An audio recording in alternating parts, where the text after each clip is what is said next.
یوم تشقق السماء بالغمام ونزل الملائکۃ تنزیلا، جس دن آسمان بادل سے پھٹ جائے گا، ونزل الملائکۃ تنزیلا، اور فرشتے بکثرت، کسی جگہ پہ قطار در قطار لکھا ہوا ہے، فرشتے بکثرت اتارے جائیں گے۔ الملک یومئذ الحق للرحمن، اس دن صرف اللہ کی بادشاہت ہوگی۔ بادشاہت تو ابھی بھی اللہ کی ہے، لیکن ابھی اللہ تعالیٰ نے ٹیسٹ کے لیے چھوڑا ہوا ہے بہت سارے بادشاہوں کو، بہت سارے حکمرانوں کو، منسٹرز، کمپنی اونرز، مالک، فلاں فلاں فلاں، جن کے انڈر کچھ نہ کچھ اپنی ڈومین میں، اپنی ڈومینین میں، اپنے جو ایریا ہے اس میں ان کے پاس پاور ہے، ان کے انڈر ہے لوگ، ان کے حکم کے مطابق چلتے ہیں۔ تو اللہ تعالیٰ فرما رہے ہیں کہ اس دن حقیقی حکومت رحمان ہی کی ہوگی۔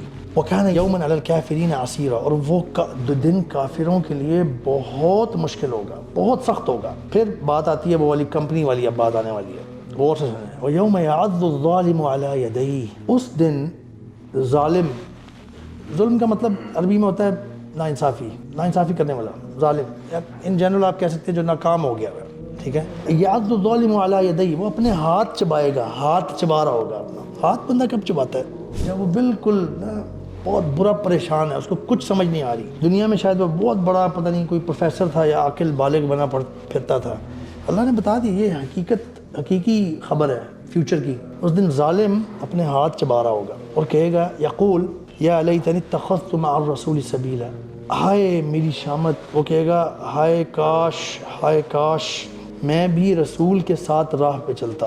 اس وقت کہے گا، ریگریٹ کر رہا ہوگا۔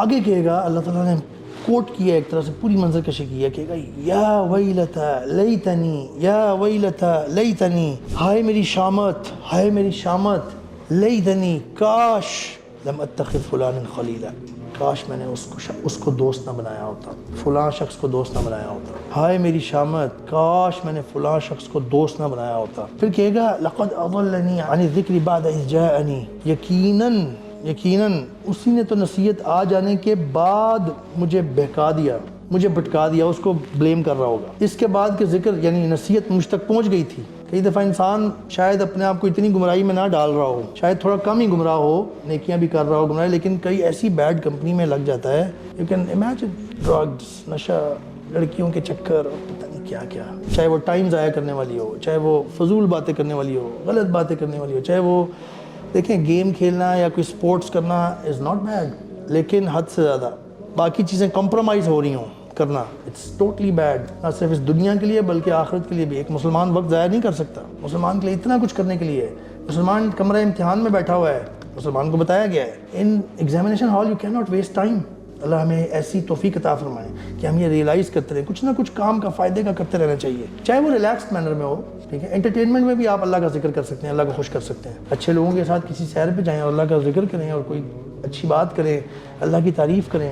آگے آیت پوری ہو رہی ہے، وَكَانَ الشَّيْطَانُ لِلْإِنسَانِ خَذُولًا، اور شیطان تو انسان کو ویسے ہی چھوڑ کے بھاگ جانے والا ہے، رسوا کرنے والا ہی ہے۔ شیطان نے بھی اس میں اپنا بڑا رول پلے کیا ہوتا ہے پھسلانے میں نا۔ اللہ تعالیٰ ساتھ ہی بتا رہے ہیں کہ نہ تم شیطان پہ ڈال سکتے ہو اس دن کوئی چیز، شیطان تو ویسے ہی انسان کو رسوا کر کے جانے والا ہے۔